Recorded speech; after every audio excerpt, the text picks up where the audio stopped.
Centroamérica vive una convulsión política y social que busca encontrar el cauce mediante los procesos electorales para hacer prevalecer los valores democráticos o sustituirlos por otros basados en la concentración de poder. Hola amigos y amigas, sean bienvenidos a este foro virtual de coyunturas electorales y sociales en la región centroamericana. Este día tenemos como invitados a la doctora Claudia Paz y Paz de Guatemala, Enrique Sáenz de Nicaragua, Luis León de Honduras y Eduardo Escobar de El Salvador. Estaremos platicando con ellos acerca de nuestras coyunturas electorales, ¿verdad? Bienvenidos sean los cuatro. Gracias por participar en este foro virtual organizado por Audiovisuales de la UCA. Y esperamos que sea de mucho interés para ustedes. Empezaremos el foro con la participación de la doctora Claudia Paz y Paz. Bienvenida, doctora. Hola, muy buenas tardes. Gracias por estar con nosotros, doctora Claudia Paz. Cuéntenos cómo está Guatemala, qué está sucediendo en Guatemala y cuál es su coyuntura social electoral. Pues Guatemala en este momento está viviendo un momento, yo diría, crítico en su historia reciente. Creo que en este momento hay como un parteaguas, ¿no? Y lo digo con esa gravedad porque es mi convicción de que o en Guatemala nos enfilamos a consolidar o reconstruir el modelo democrático que está muy resquebrajado, o directamente nos dirigimos a consolidar el autoritarismo. Ustedes saben que el proceso electoral inició este año, inició con, yo diría, algunos tropiezos porque se excluyeron arbitrariamente candidaturas importantes en el país y finalmente llegamos al momento electoral, la primera vuelta electoral, el 25 de junio, con estas candidaturas excluidas. Por ejemplo, la candidatura de Telma Cabrera y el ex procurador de Derechos Humanos, y también de otros candidatos que se habían inscrito y fueron excluidos de la contienda electoral. Los escenarios en esa primera vuelta pues no eran tampoco muy alentadores. Habían partidos que tenían personas señaladas de corrupción o de estar a favor de la impunidad que iban en los primeros lugares y bueno, eso nos preocupaba a todos como ciudadanas y como ciudadanos. Y finalmente en esa primera vuelta hubo una enorme sorpresa. Pasaron a segunda vuelta el partido Movimiento Semilla con los candidatos, entonces candidatos Bernardo Arévalo y Karin Herrera, y también la Unidad Nacional de la Esperanza, que la candidata presidencial era Sandra Torres. Ustedes saben, eso ya es historia. En la segunda vuelta electoral triunfa abrumadoramente Bernardo Arévalo del partido Movimiento Semilla, y a partir de ese momento, más bien desde la primera vuelta, hemos vivido una judicialización totalmente arbitraria del proceso electoral. Después de oficializarse los resultados de la primera vuelta electoral, el Ministerio Público y un juez, el juez Orellana, intentaron señalar que habían anomalías en el proceso electoral. La Corte de Constitucionalidad también ordenó un nuevo recuento de los votos, que no era una vía legal, pero de cualquier manera se volvieron a verificar las actas y tal, y se certificaron los resultados, incluso judicialmente, de la primera vuelta. Y pues ahora vivimos escenarios que yo marcaría también como insólitos. Por una orden de un juez, se allana el Tribunal Supremo Electoral, se extraen las actas, que es algo como muy delicado, porque solo quien cuenta los votos son los ciudadanos de las juntas electorales. Y en este caso se las ha llevado la Fiscalía con una orden de juez. El Tribunal Supremo Electoral ha afirmado que ya no se puede hacer cargo de la cadena de custodia de estas actas, es decir, que si se ordenara un recuento, que ya tampoco la ley lo permite, pero de cualquier forma salieron de la custodia de la autoridad electoral, que es Tribunal Supremo, que nadie podría estar por encima de ellos, y arbitraria y legalmente los tiene bajo su custodia el Ministerio Público. Hay un temor en la ciudadanía, un temor muy fuerte de que todo esto, los allanamientos, los órdenes de captura que se han librado en contra de integrantes del partido Semilla, las solicitudes de antejuicio en contra de integrantes del magistrados del Tribunal Supremo Electoral, etcétera, etcétera, tienen como propósito un propósito muy oscuro que es un golpe, un golpe de Estado judicial, ¿no? Que finalmente este juez Orellana decida que hubo fraude o cualquier cosa, que esto es absolutamente legal, pero hemos visto que esa es la conducta que ha tomado este individuo, este juez, junto con el fiscal Curruchiche, y que intenten que se vuelva, anulen las elecciones y que vuelva a darse las elecciones. Todo esto, insisto, es absolutamente legal, pero es un escenario posible, dada la composición de la Corte de Constitucionalidad, de la Corte Suprema, de la Fiscal General, que es la que está detrás de toda esta posibilidad de vulnerar la voluntad popular expresada en las urnas. Y por el otro lado tenemos a la ciudadanía organizada que desde el 3 de octubre ha tomado las calles en una protesta pacífica y exigiendo que se respeten los resultados del proceso electoral, que es algo básico.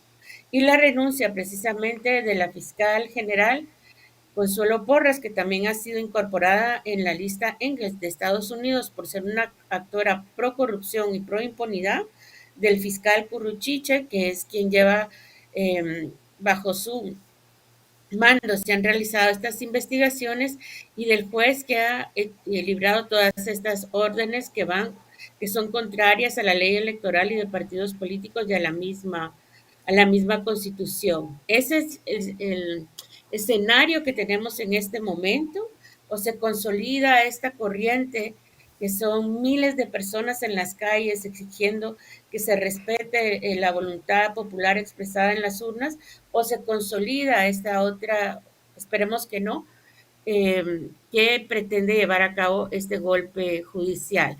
Desafortunadamente, y lo que estoy sabiendo por noticias, no es algo que yo haya confirmado, pero sí está en varios medios, es que hoy ya hubo violencia en la frontera con México, en el departamento de San Marcos, que es algo totalmente lamentable, pero ocurre también por la inacción tanto de la Corte de Constitucionalidad como de la Corte Suprema de Justicia, que no han terminado de aclarar todo este panorama enrarecido alrededor del proceso electoral. Yo lo dejaría ahí. Sí, Claudia, también quería preguntarle acerca de la postura del presidente Yamatei. Entiendo que en sus primeras cadenas nacionales, o por lo menos la primera que dio luego de estos estallido social de las organizaciones, lo cual se le vio muy a favor, ¿verdad?, de esta medida de conservar a la fiscal en su cargo. Exactamente, el presidente Yamatei no puede clamar ahora que eso no es un asunto suyo. Él nombró a esta fiscal luego de que ya había sido incluida en la lista Engels. Son los, el candidato del partido oficialista quien está también hablando en contra de los resultados electorales. Incluso son quienes lo impugnaron después de esa primera vuelta. Y en las manos del presidente Yamatei, por supuesto, está pronunciarse y decir que se tienen que reconocer el resultado electoral y que le pide a la fiscal general que renuncie dada la serie de hechos ilícitos que ha venido cometiendo en contra del voto. ¿Cuál es el panorama entonces, doctora? ¿Qué se viene para Guatemala? Me gustaría decirte que el panorama es que llegamos al 14 de enero y asume el nuevo presidente, el presidente Bernardo Arévalo. Sin embargo, falta mucho tiempo, pocos días, pero mucho tiempo. Ahorita, en este momento, el 31 de octubre, termina la etapa del proceso electoral Y al terminar esa etapa, se vuelve a abrir la puerta, por ejemplo, para que cancelen al partido Movimiento Semilla, lo cual es sumamente perjudicial porque se quedarían los que ya están electos en el periodo anterior sin partido en el Congreso. Eso es tremendamente debilitados. Y si eso ocurre, pues en una escalada podrían también, por ejemplo, que no, espero que no ocurra, pero que sí es un escenario posible, retirarle el antejuicio a la vicepresidenta electa, que ya se ha mencionado que hay una investigación en su contra, retirarle antejuicios a los magistrados del Tribunal Supremo Electoral y buscar que sean destituidos de sus cargos, o incluso retirarle el antejuicio en contra del mismo presidente electo. No es un escenario legal, ¿verdad? El Estado de Derecho no permitiría que todo esto ocurriera. El Tribunal Supremo Electoral ya certificó los votos, no hay ninguna autoridad superior al Tribunal Supremo Electoral, pero dadas las recientes fallos de la Corte de Constitucionalidad y que continúan las acciones arbitrarias e ilegales de la fiscal y del juez, son escenarios posibles. Bueno, muchas gracias, doctora. Gracias por darnos este panorama de cómo se encuentra Guatemala ahorita. Ahora vamos a conocer un poco qué está sucediendo en Honduras, ¿verdad? Hablaremos con Luis León, que tiene experiencia en el fortalecimiento de la institucionalidad del país. Bienvenido, Luis, y gracias por acompañarnos. Un gusto saludarle, Alberto. Gracias por la invitación. Gracias por la compañía valiosa que nos está proporcionando el día de hoy, poder compartir también con los amigos de Centroamérica. Inicialmente yo diría que Honduras está pasando por un proceso de reacomodo de su sistema político electoral. Digamos, es importante recordar que en el año 2021 se aprobaron las reformas electorales que dieron paso al cambio de la forma en la que se hacían los procesos electorales en Honduras, incluyendo algunos temas tecnológicos, y que previo a eso se hizo un acuerdo entre los partidos políticos para la creación del Consejo Nacional Electoral y el Tribunal de Justicia Electoral, dos instituciones que son las responsables de administrar los procesos mismos y la justicia de estos procesos, que queda en manos de los partidos políticos, bajo un mecanismo colegiado de 3 partidos políticos mayormente votados en las elecciones anteriores. Este proceso genera de alguna manera un cambio en el hito electoral hondureño. Se rompe, mejor dicho, el bipartidismo histórico entre el Partido Nacional y el Partido Liberal, y se da paso a una nueva conformación de fuerzas políticas a través de un tripartidismo, hoy liderado por el Partido Libertad y Refundación con una visión de izquierda. Esto ha causado que, posterior al proceso electoral, que este partido en mención gana de manera arrolladora por la participación política no esperada del pueblo hondureño, inicie todo un proceso de reacomodo de las fuerzas políticas y sobre todo de los status quo históricamente determinados que ya mencioné, y lleva ahora a la necesidad de una reforma electoral un poco más objetiva, teniendo en cuenta que en 2021 estas reformas dieron paso a una, entre comillas, digámosle, nueva ley electoral, y que ahora, viendo las coyunturas actuales, se vuelve altamente excluyente. Entonces Honduras pasa por un proceso de tratar de entender de que su sistema democrático electoral debe abrirse a la igualdad y equidad de los políticos, pero también a tratar de romper un status quo que se ha consolidado. Existe una sombra alrededor de todo esto. Las próximas elecciones serán en el año 2025, y es que el partido en el poder, que es un partido de corte de izquierda, liderado por la presidenta Castro y su esposo Manuel Zelaya Rosales, tiene dentro de sus objetivos la creación de una Asamblea Nacional Constituyente a través de una consulta popular. Esto siembra la duda si en 2025 habrá un proceso electoral o si habrá una consolidación del poder a través de este mecanismo que, cuando uno analiza los fenómenos en América Latina, comúnmente dan como resultado al gobierno su periodicidad y sobre todo su capacidad de tamaño y ejecución. Entonces hay como ciertos niveles de duda si este proceso electoral realmente podrá llevarse a cabo conforme a las necesidades del país y si sobre todo será un proceso transparente. La discusión en la agenda en este momento es si realmente será un proceso electoral, si se llega a dar, si no hay una Asamblea Nacional Constituyente, que es parte de lo que se está contemplando en este momento por parte del oficialismo y que la oposición, que es bastante fuerte, hay que decirlo, está tratando de evitar, no genera la cancelación de un proceso electoral. Y en el caso de darse, como mencionaba, que puede ser un proceso transparente. Existen muchas dudas de esto, pues el partido en el gobierno ha dicho que la siguiente elección la va a ganar a como dé lugar. Eso siembra los temores de los fraudes que históricamente han arrastrado a Honduras, la ilegalidad que vimos especialmente en 2017 con un proceso de reelección inconstitucional por parte del presidente que hoy está esperando un juicio en Nueva York por vínculos al crimen organizado. Entonces existe como toda una nebulosa alrededor de no solo si el proceso electoral se va a dar, no solo si va a ser transparente, si realmente va a ser lo suficientemente abierto para darle apertura a los partidos políticos en creación o en formación o en crecimiento.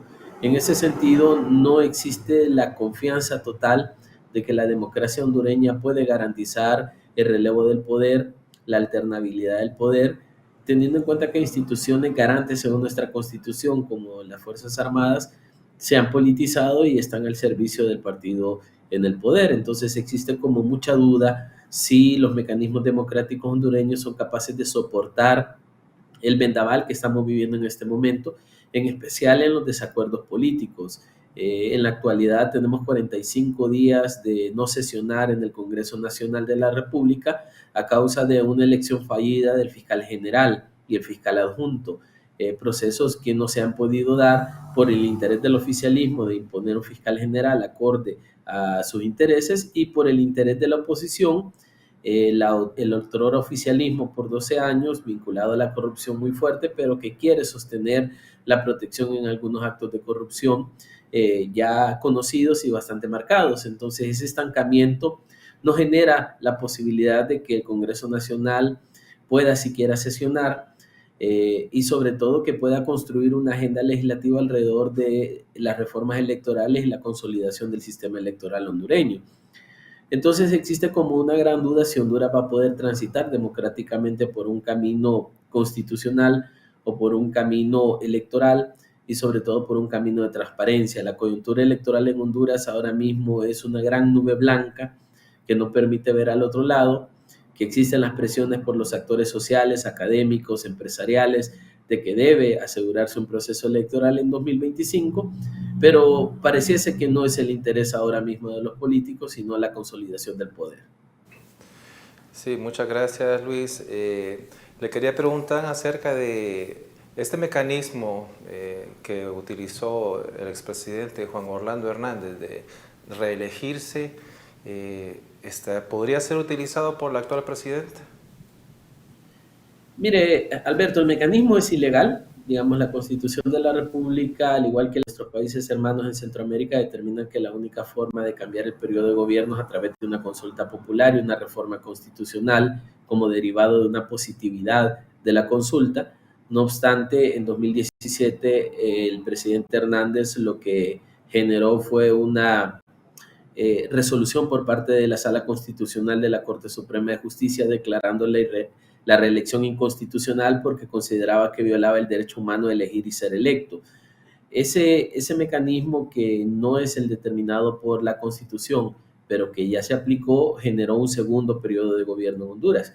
Si lo vemos desde la perspectiva netamente legal y netamente técnica, la reelección sigue siendo inconstitucional en Honduras, pero existe la jurisprudencia de que ya tuvimos un presidente reelecto que ejerció el poder y que gobernó por encima de las demás fuerzas políticas. Así que es un fantasma que también hace ruido en el sistema electoral hondureño, pensando que cualquier otro candidato o, mejor dicho, presidente en el poder pueda o que haya ejercido la presidencia pueda optar por la reelección por esta vía de fallo constitucional y no precisamente por la aplicación neta de la Constitución de la República.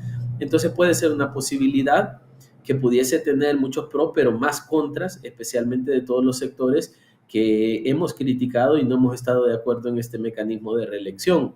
Sin embargo, todo esto quedaría anulado en el caso de que se desarrolle una consulta popular y una Asamblea Nacional Constituyente para definir un nuevo pacto social. Pero de no ser así, existe la posibilidad de que alguien quiera ampararse en esa resolución y que pretenda nuevamente ser presidente o presidenta de la República. En cuanto a sensaciones de la población, Luis, ¿qué se respira en el aire? ¿Qué piensa la gente? Porque recuerdo que cuando hubo este nuevo gobierno, hubo cierta esperanza entre la población. ¿Cómo están ahora?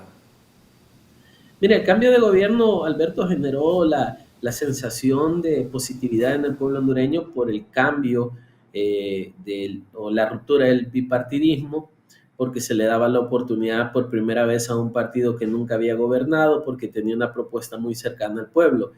A lo largo de estos año y medio, casi un año, tres cuartos de año, existe un descontento muy alto de la sociedad, digamos, la valoración de confianza a la presidenta, un 65 al 68% de la población que miraban bien su gobierno.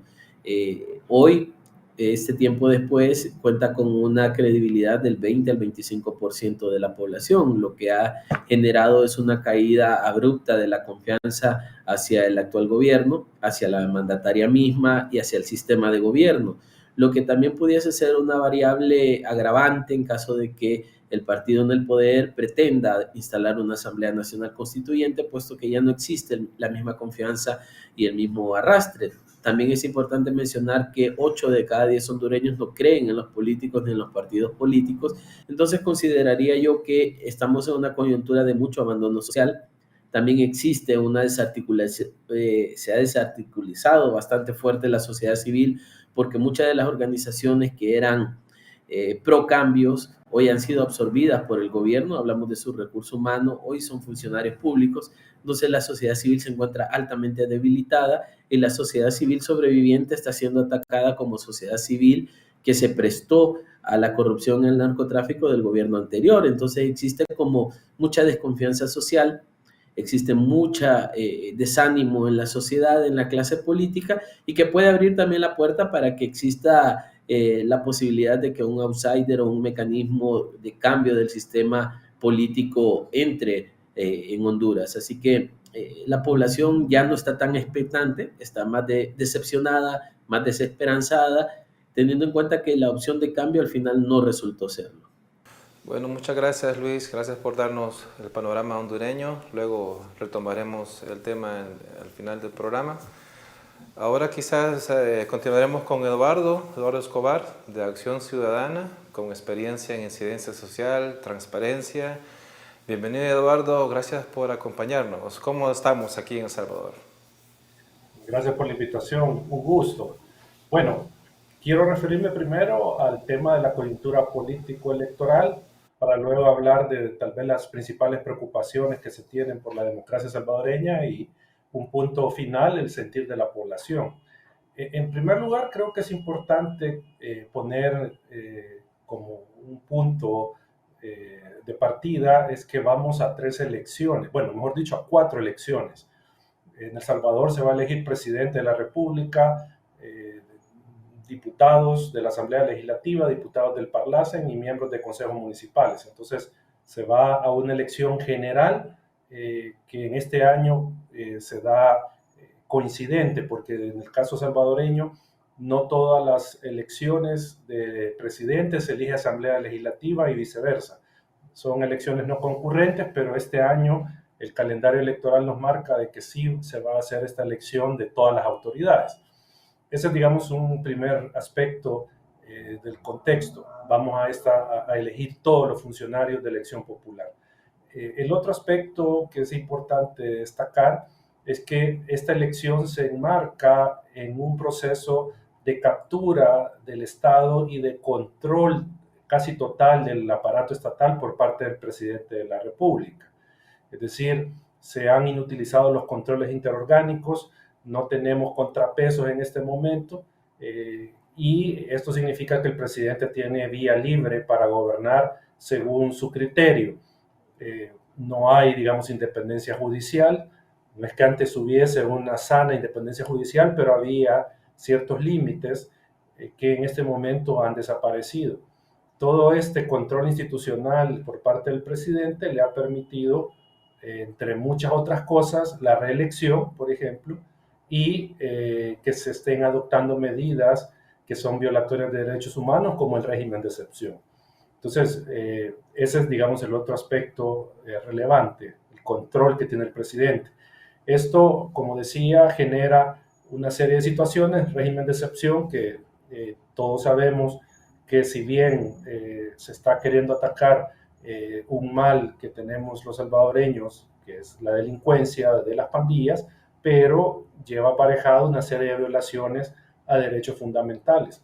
Entonces, ese es otro aspecto del contexto, porque este régimen de excepción obviamente se va a utilizar con fines electorales, con fines de generarle al partido oficial una ventaja, que la gente vote al presidente que le trajo la seguridad pública.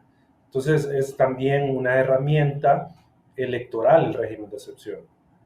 El otro aspecto es, vamos a una elección presidencial con un candidato inconstitucional, que es el presidente de la República. La Constitución salvadoreña prohíbe la reelección. Tiene al menos 7 artículos donde señala la incompatibilidad de la candidatura del presidente que esté en funciones para el siguiente periodo. Entonces, vamos a una reelección inconstitucional del presidente. Ese es otro aspecto importante que destacar. Lo otro es que tenemos el partido oficial, el Partido Nuevas Ideas, que controla las mayorías en la Asamblea Legislativa. Controla la mayoría absoluta, controla la mayoría calificada, con sus aliados llega a la supermayoría, que serían los 3/4 de diputados, tienen ese control. Entonces, desde ahí se genera ese control del presidente, tener a la Asamblea Legislativa controlada. También es importante destacar el rol de la autoridad electoral. Tenemos en este momento una autoridad electoral pasiva en algunos aspectos. Ya dijo que va a inscribir la candidatura del presidente, pese a que es inconstitucional.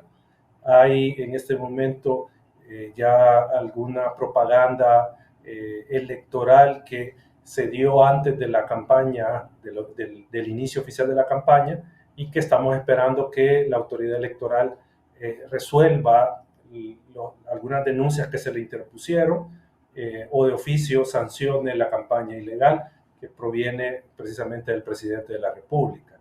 Hay que decir que la autoridad electoral también se enfrenta a una reforma en materia penal que los puede afectar. Y esta reforma es la que aprobó la Asamblea Legislativa, penando a quien interfiera en la inscripción de una candidatura. Es decir, se hizo una reforma ad hoc para que nadie intentara impedir la inscripción de la candidatura del presidente.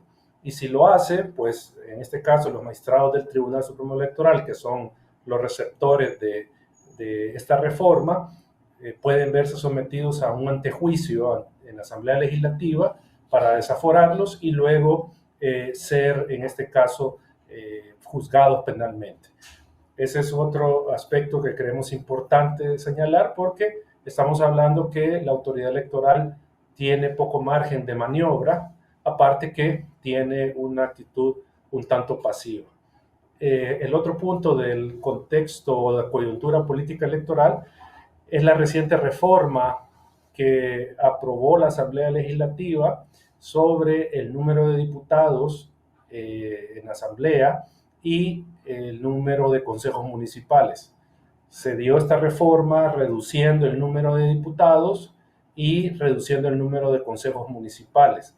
Obviamente, esto se hizo para tener un mayor control político de estas instancias y garantizarle al Partido Nuevas Ideas mayoría. Esta reforma también vino acompañada de un cambio a la fórmula electoral para elegir diputados. teníamos la de cocientes y residuos, esa se cambió y se va a usar la fórmula DONT para calcular el número de diputados, que obviamente al hacer algunos ejercicios de cómo hubiese quedado la Asamblea de 2021, el partido oficial obtenía mayoría. Ahora, también es importante en esta coyuntura destacar que se enfrenta la oposición política a una elección donde sale totalmente debilitada. O sea, no hay comparativo de una elección anterior en el estado que se encuentra la oposición política.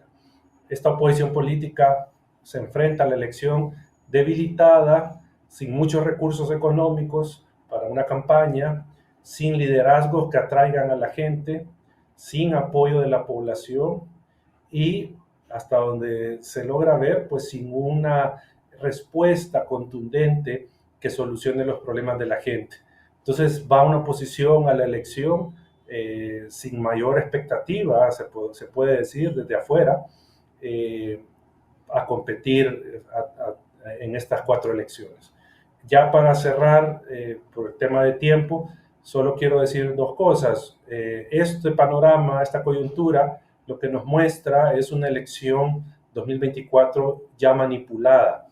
Manipulada porque se va a permitir la reelección, manipulada porque se cambian las reglas para la elección de diputados y consejos municipales para beneficiar al partido oficial, para beneficiar al presidente.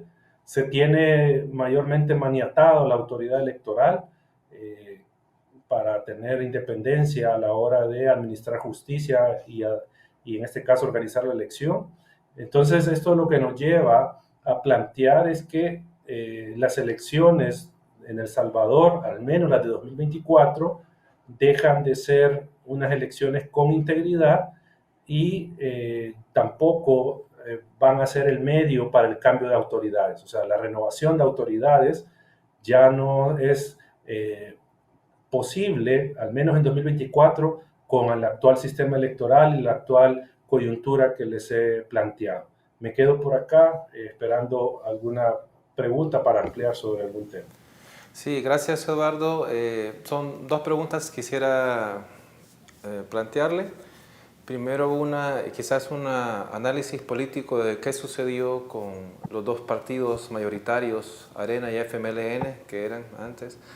¿Qué lectura debían haber hecho ellos para recuperar cierto poder dentro de la población? Y segundo, dentro de este marco de inconstitucionalidad de la candidatura de Nayib Bukele, ¿no tendría que haber renunciado 6 meses antes de las elecciones? Bueno, con la primera pregunta, yo creo que todavía los partidos políticos tradicionales, en este caso los mayoritarios Arena y el FMLN, creo que todavía se están preguntando y creo que incluso no han entendido qué es lo que pasó en la elección 2019 y 2021. O sea, por qué tuvieron los resultados que tuvieron. Y digo esto porque todavía se ven algunos comportamientos de los partidos que no están acordes a la realidad que estamos viviendo.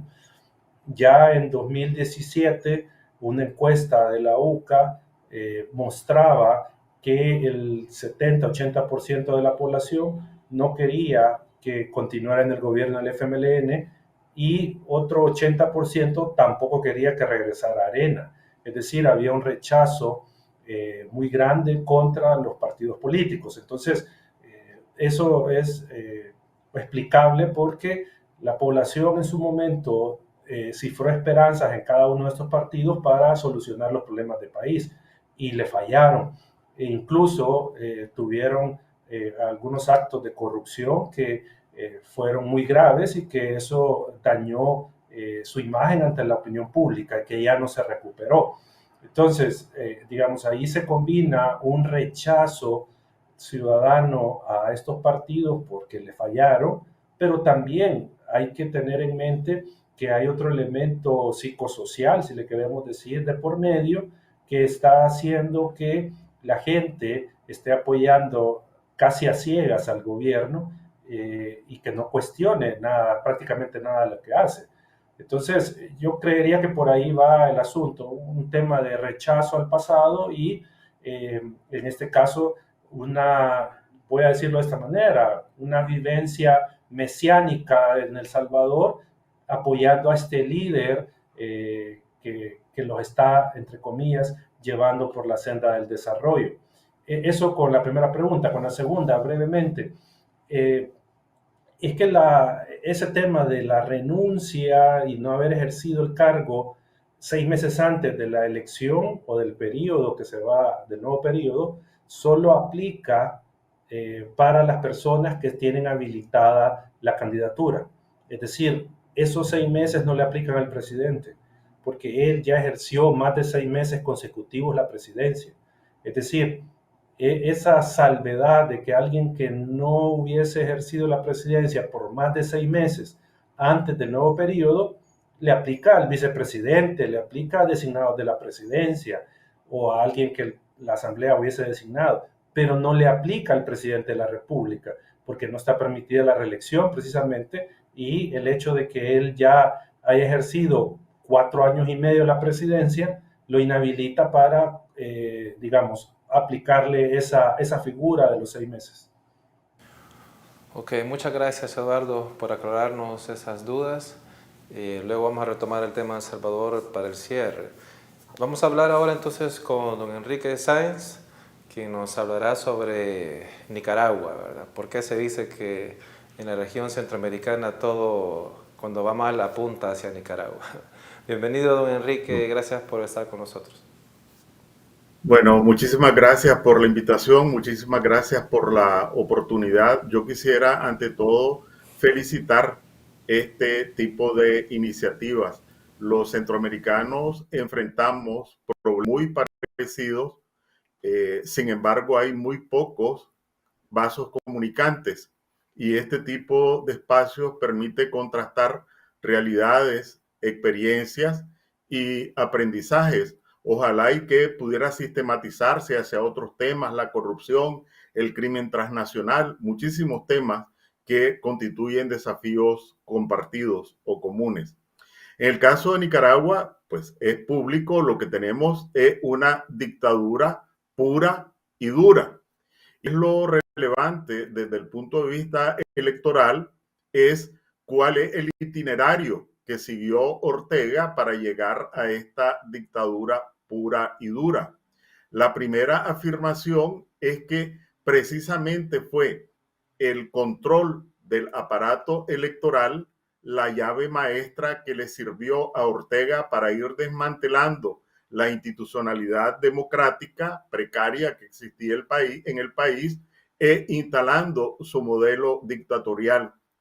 Y curiosamente, ahora que escuchaba la presentación de Honduras, así empezó en Nicaragua, con un acuerdo, lo único que en lugar de ser entre 3 partidos, fue entre 2 partidos, el Frente Sandinista y el Partido Liberal, que se apoderaron reformaron la Constitución y la ley electoral para que el sistema electoral fuera controlado por el primero y el segundo lugar en las elecciones, que ya estaba matriculado, que eran el Frente y el Partido Liberal.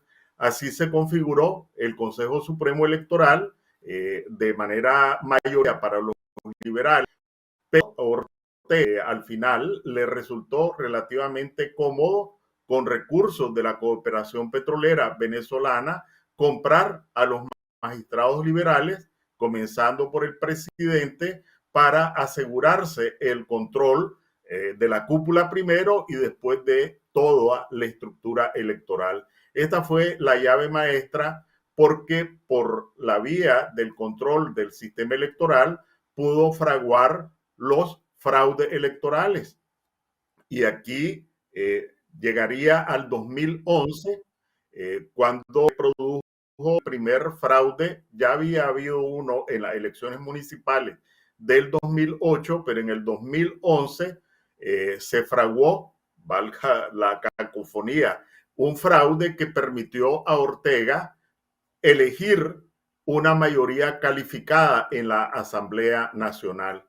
desde esta mayoría espuria en la Asamblea Nacional, pues Ortega le pudo conformar una administración de justicia de acuerdo a sus designios, a todos los funcionarios de las instituciones del Estado con fieles a su, llamémosle así, liderazgo. E incluso cambiar la Constitución mediante reformas constitucionales, cambiar la ley constitutiva de la policía, la ley constitutiva del ejército, para subordinarlos personalmente a Ortega, y otro conjunto de leyes que fueron estableciendo un marco represivo. El segundo o el tercer momento fue en el 2016. Había elecciones presidenciales y legislativas en el 2016. Ya Ortega controlaba no solo el sistema electoral, sino todo el aparato de justicia, y allí el recurso fue eliminar a los partidos opositores de participar en la contienda del 2021.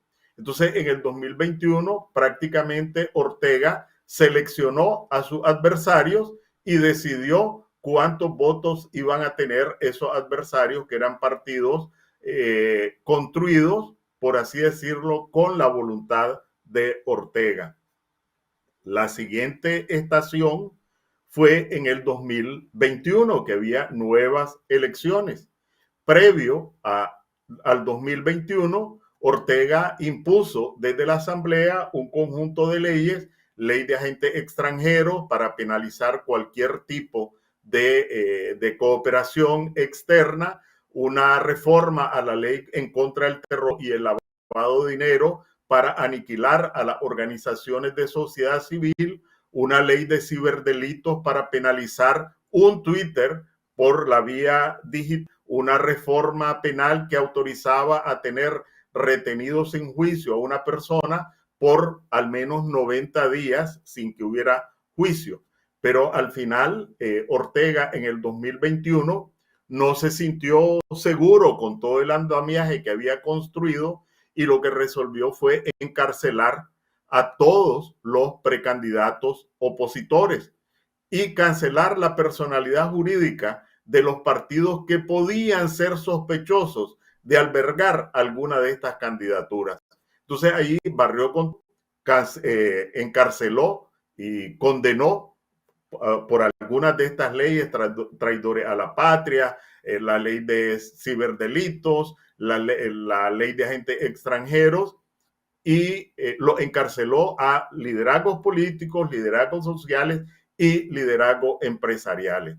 Y así Ortega se recetó un nuevo periodo. Sin embargo, no le bastó a Ortega con el encarcelamiento. Lo que resolvió fue expulsar prácticamente del país a 222 prisioneros políticos y a 94 exiliados que ya estaban fuera de Nicaragua, más de 300, lo que era la dirigencia política, social, medios de comunicación, y digo nos porque estoy incluido, despojó de la nacionalidad. Nos despojó de la nacionalidad, nos impuso una pena inexistente, que es la confiscación de los bienes, nos declaró prófugos de la justicia y traidores a la patria. Es decir, la pretensión de él de nacionalidad, bueno, y la cancelación ad perpetuam de derechos civiles políticos.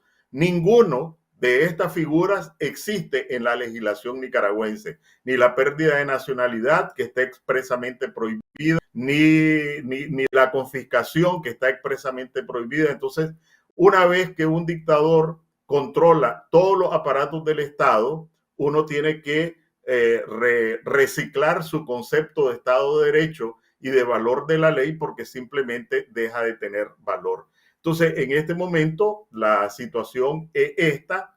Hay legalmente, y con esto termino, para utilizar la palabra legalidad, elecciones previstas en las regiones autónomas del Caribe para febrero del próximo año. pero ya Ortega aplicó la misma fórmula. Encarceló a los 2 diputados del partido regional, le canceló la personalidad jurídica al partido Misquito, Yatama, y empezó una cacería con los dirigentes de ese partido. Así que ni siquiera a nivel regional. En conclusión, la dictadura en Nicaragua tuvo una llave maestra que fue el control del sistema electoral, y así transitó hasta el punto en el que estamos. Muchas gracias. No, muchas gracias a usted, don Enrique. Quisiera preguntarle cuál es el apoyo que tiene el presidente Ortega y la señora Murillo. ¿Hay alguna encuesta que sea objetiva, que no sea manipulada por este gobierno, por la dictadura? Bueno, hay algunas encuestas que han realizado empresas encuestadoras internacionales que sitúan el apoyo de Ortega en alrededor de entre el 10 y el 15%. Esto en términos directos, ¿verdad? Pero en esta encuesta han habido algunas preguntas de cruce, por ejemplo, frente al discurso confrontativo, presuntamente confrontativo, antiimperialista de Ortega, cómo lo acepta la población, y allí el respaldo a esa posición es de alrededor del 10%. Frente al despojo de la nacionalidad de estos nicaragüenses, ¿qué respaldo tiene esa medida? Igual alrededor del 10%. En cualquier caso, no sería mayor del 15%. Y esto tiene otra contrapartida, ¿verdad? Ya Honduras, El Salvador y Guatemala no son los principales expulsadores de migrantes hacia Estados Unidos. Por cierto, aprovecho la oportunidad para trasladar el mensaje. Yo siento que los centroamericanos debemos romper de una vez ese concepto de Triángulo del Norte que cercena Centroamérica y recuperar el concepto como tema político, como tema social, como tema de seguridad, Centroamérica de nuevo, y dejar esa concepción estratégica que tanto daño nos hizo a los centroamericanos. Bueno, agradecerles a todos por su participación. Muchas gracias, doctora Paz. Muchas gracias, don Luis León. Muchas gracias, don Eduardo Escobar, y también a don Enrique Sáenz. Les agradezco su participación, sus investigaciones y por ser voces para nuestras sociedades que tanto las necesitan. Muchas gracias, y también a ustedes, amigos que nos ven a través del YouTube de Audiovisual del Zuca, y nos podrán ver también en el programa Miradas de Audiovisuales. Nos vemos hasta la próxima.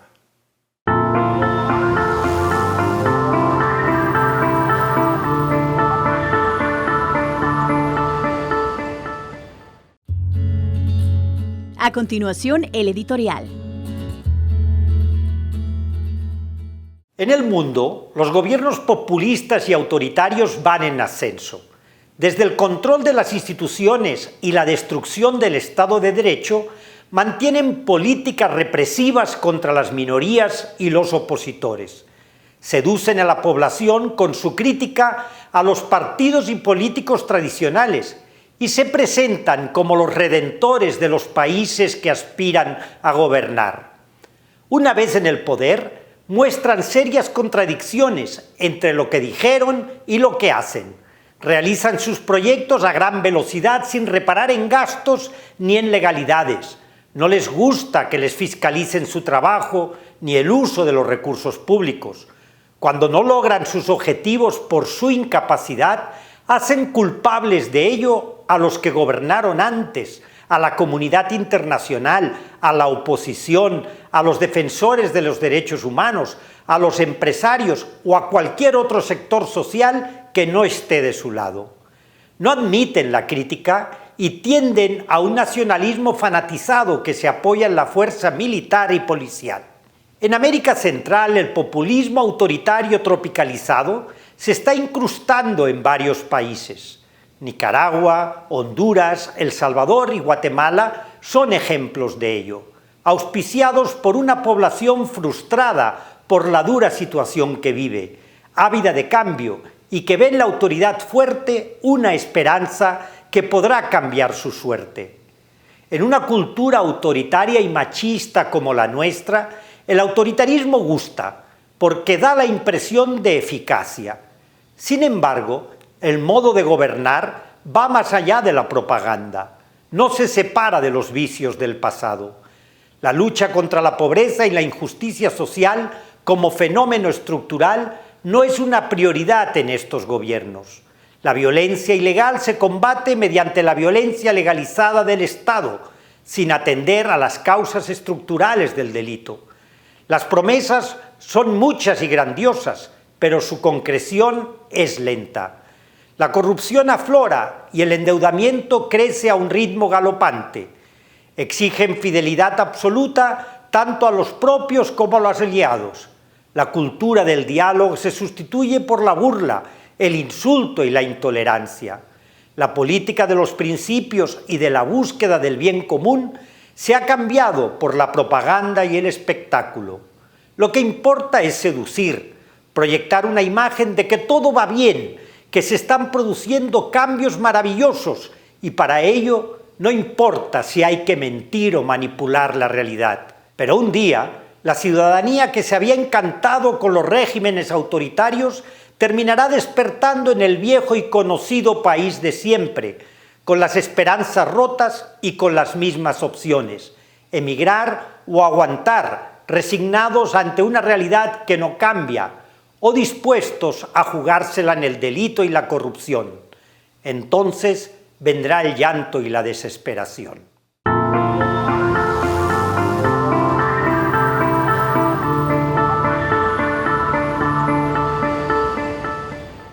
No se pierda la próxima emisión de su programa Miradas. Ahora no sé qué voy a hacer porque algo que me lo quitaron de pronto y yo ya tenía todo planeado conforme a terminar mi carrera en la UCA, de graduarme. Yo ya tenía un plan hecho en base a lo que iba a hacer.